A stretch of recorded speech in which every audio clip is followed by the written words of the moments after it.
उपेंद्र कुशवाहा जी कोई बहुत बड़े पॉलिटिकल लीडर हैं और पॉलिटिक्स डिसाइड करने वाले हैं जेडीयू का, मैं इस बात को नहीं मानता हूं। नीतीश जी के सामने वो बच्चे हैं, नीतीश जी जैसे चाहते हैं वैसे चलाते हैं। 3 बार उपेंद्र कुशवाहा बाहर गए भीतर आए, बाहर गए भीतर आए। जनता के सवालों पर देश की मर्यादा को ताक पर रखकर हमारा नेता एनडीए और यूपीए में नहीं जाएगा, बल्कि जनता के हितों को ध्यान में रखकर, देश के सीमाओं को ध्यान में रखकर, देश के सम्मान रखकर और देश के अपने पुरखों का मान मर्यादाओं को ध्यान में रखकर ही हम लोग फैसला करेंगे। तो जनता पर जो टैक्स लगाए जा रहे हैं जीएसटी के माध्यम से, नोटबंदी के सवाल, दूसरे सवालों पर, सारा में बड़का हिस्सेदारी नीतीश कुमार का है। और पैसा कहाँ लगाया? किसानों को बाहर से बचाने में नहीं, सब ब्लैक चला गया, सब ब्लैक में चला गया। अभी 1,40,000 रुपया आता है इंदिरा आवास में, सुनकर हैरानी होगी कि बिहार में 40,000 दादाओं का बना हुआ है। उसमें जो लाभुक है, लाभुक के पास सारा पैसा नहीं जाता, कमीशन जाता है। बाहर में जो पैसा है काला धन उसको लौटाएंगे, सब जुमला साबित हुआ। उसी तरह से नीतीश बाबू का भी जो भी वादा था सब जुमला साबित हो गया। हाँ। अब अगर वो नहीं रिजाइन करते हैं तो मैं तो आग्रह करूंगा बिहार में, और एक नेता हमारा चिराग पासवान पैदा लिया है, हम तो उसके साथ निकल पड़े, पूरे बिहार को जाएंगे और समझाएंगे कि बिहार में अगर परिवर्तन नहीं हुआ तो बिहार बर्बाद हो जाएगा। समाजवादी हम हैं, सामाजिक न्याय के हम पक्षधर हैं, गरीबों के पक्षधर हैं, मेहनत कश आवाम के पक्षधर हैं और बहुजन समाज के पक्षधर हैं। लेकिन आज देश के अंदर क्या हो रहा है? देश के अंदर वही हो रहा है जो नहीं होना चाहिए। गांगी जमनी तहजीब को गंगा में बहाया जा रहा है। कौन बहा रहे हैं? बहा रहा है बीजेपी की सरकार, और उसमें साथ दे रहे हैं नीतीश बाबू ऐसे लोग। लेकिन आरक्षण जैसा मुद्दा, गरीबों के सवाल पर, उनके नौकरियों में आरक्षण को, पदोन्नति में आरक्षण को जब घटाया जा रहा था तो हमारा नेता उसके खिलाफ बगावत किया। आज भी पार्लियामेंट के अंदर हमारा नेता इशू टू इशू रोज सवाल उठाता है। किसके खिलाफ उठाता है? सत्ता में एनडीए है। पिछले दिन उपेंद्र कुशवाहा ने कहा कि 2025 तक गठबंधन रहेगा या नहीं रहेगा इसकी कोई गारंटी नहीं दे सकते हैं, और सरकार आगे भी बीजेपी के साथ रहेगी या नहीं रहेगी इसकी भी गारंटी नहीं दे सकते हैं। तो एक तरफ गारंटी भी नहीं है और एक तरफ सरकार में भी है। अब उपेंद्र कुशवाहा क्या बोलते हैं? उपेंद्र कुशवाहा जी कोई बहुत बड़े पॉलिटिकल लीडर हैं और पॉलिटिक्स डिसाइड करने वाले हैं जेडीयू का, मैं इस बात को नहीं मानता हूं। नीतीश जी के सामने वो बच्चे हैं, नीतीश जी जैसे चाहते हैं वैसे चलाते हैं। 3 बार उपेंद्र कुशवाहा बाहर गए भीतर आए, बाहर गए भीतर आए।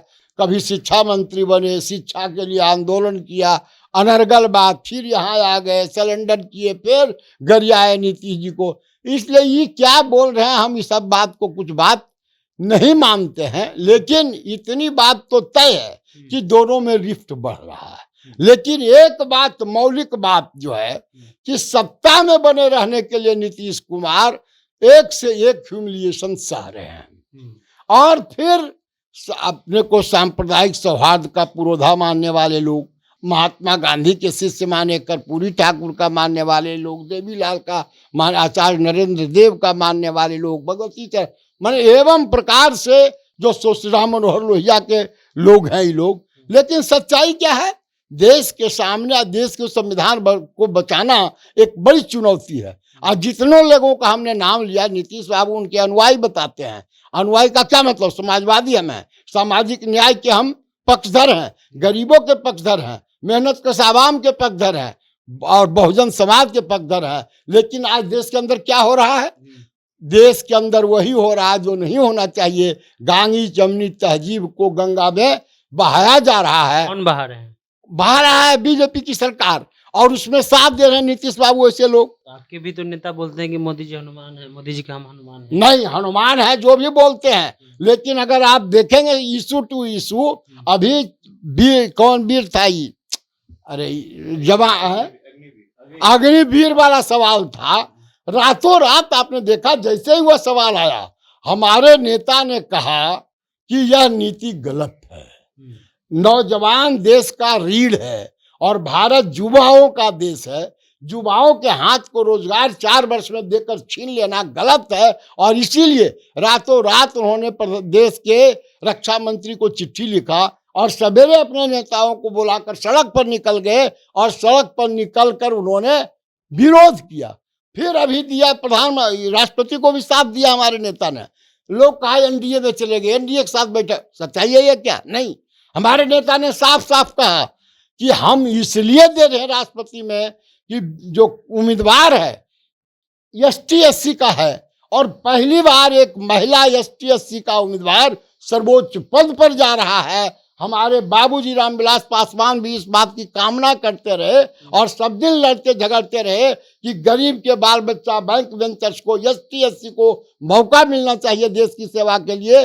और उन्होंने कहा हम इसलिए नहीं दे रहे हैं कि एनडीए का उम्मीदवार है, एनडीए का उम्मीदवार है मुर्मू जी, हम इसलिए दे रहे हैं उनको वोट कि हमारे बाबूजी ने भी इस बात को कहा था और मैं भी ये मानता हूं कि अगर एसटी एससी का कोई महिला या कोई लोग राष्ट्रपति का उम्मीदवार बनता है, देश के सर्वोच्च पद पर जाता है, और हम निश्चित तौर पर एसटी एससी के साथ रहेंगे, दल चाहे जो भी हो। तो हमारा कहना है कि जब जब मौका पड़ा तो इन्होंने दलगत मुद्दे पर साथ दिया और हमारे नेता रामविलास जी भी मुद्दे पर साथ जाते थे। उनको भी लोग कहता था उसके साथ गए, उसके साथ मुद्दे पर जाते थे। लेकिन आरक्षण जैसा मुद्दा, गरीबों के सवाल पर, उनके नौकरियों में आरक्षण को, पदोन्नति में आरक्षण को जब घटाया जा रहा था तो हमारा नेता उसके खिलाफ बगावत किया। आज भी पार्लियामेंट के अंदर हमारा नेता इशू टू इशू रोज सवाल उठाता है। किसके खिलाफ उठाता है? सत्ता में एनडीए है, लेकिन इसका यह कतई अर्थ नहीं है कि हमारा नेता उसके साथ नहीं जा सकता।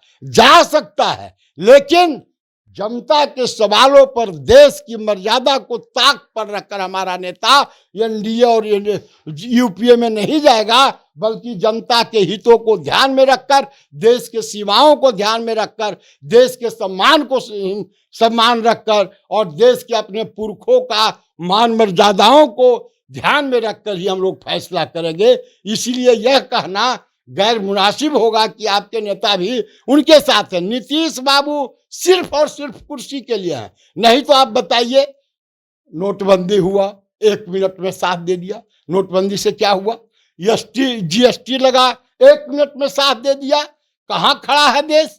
बिहार में 15-20 दिनों के अंदर 18 जुलाई को फिर से एक लगाया गया, जिन्स कुछ सामान पर जीएसटी लगाया गया।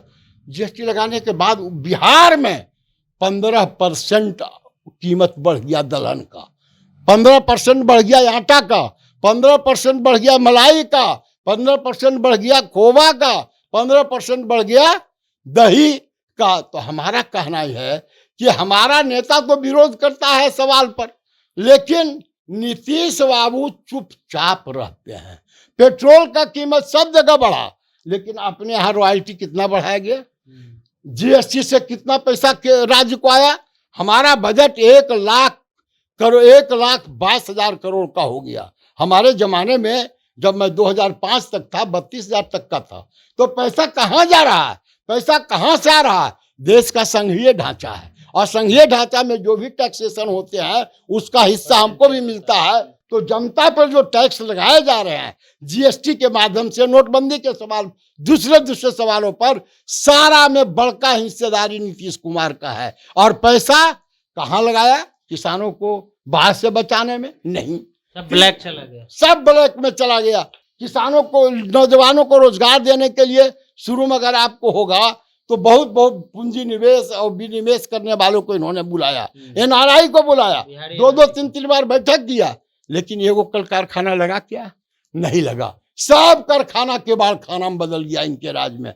जितना ट्यूबवेल था 10,000 में 9,500 ट्यूबवेल बंद है, और कह रहे कि हम सब खेत को पानी देंगे। 13 गो बड़ा बड़ा जलाशय है, 9 जलाशय में 1 बूंद पानी नहीं है। 27 बड़ी नदियों में बिहार में 1 बूंद पानी नहीं। क्यों नहीं है? बजट में पैसे हुए, 3 कृषि रोड बना, कृषि मंत्रिमंडल बना, पैसे उसमें एलोकेट किया गया, लेकिन खर्च हुआ क्या? हमने कहा कि अगर दम है तो श्वेत पत्र जारी करके बताए कि 1,32,000 करोड़ में किसानों के हिस्से में कितना गया, सिंचाई के लिए, बाढ़ से और सुखाड़ से बचाने के लिए कितना गया, और वास्तव में पैसा खर्च हुआ क्या? भ्रष्टाचार का भेंट चढ़ गया। अभी 1,40,000 रुपया आता है इंदिरा आवास में, सुनकर हैरानी होगी कि बिहार में 40,000 दादाओं का बंधा हुआ है। उसमें जो लाभुक है, लाभुक के पास सारा पैसा नहीं जाता, कमीशन जाता है। कमीशन में जाता है। अब कमीशन में किसके पास जाता, मैं नहीं कहता हूं कि मुख्यमंत्री के यहाँ जाता, मैं ये नहीं कहता हूं कि मंत्रिमंडल के अन्य मंत्रियों को जाता, मैं ये नहीं कहता, लेकिन पैसा तो जाता है। ये तो काम पता लगाना है नीतीश बाबू का। रोज क्राइम हो ही रहा है, बेटियों का इज्जत लूटा जा रहा है सरे शाम दिन में। अभी नवादा में जो कुछ जिस तरह की घटना हुई, जिसके लिए हमारे नेता ने प्रेस कॉन्फ्रेंस किया, और फिर कहाँ कहाँ गए, समस्तीपुर, नवादा, समस्तीपुर, रोज घटनाएं घटती चली जा रही। शेल्टर कांड में क्या हुआ नहीं हुआ सब जानता है, भ्रष्टाचार में कितना क्राइम हुआ नहीं हुआ। हमारा कहना है कि आपने जो सवाल किया उसका जवाब यही है कि कुछ भी हो सकता है।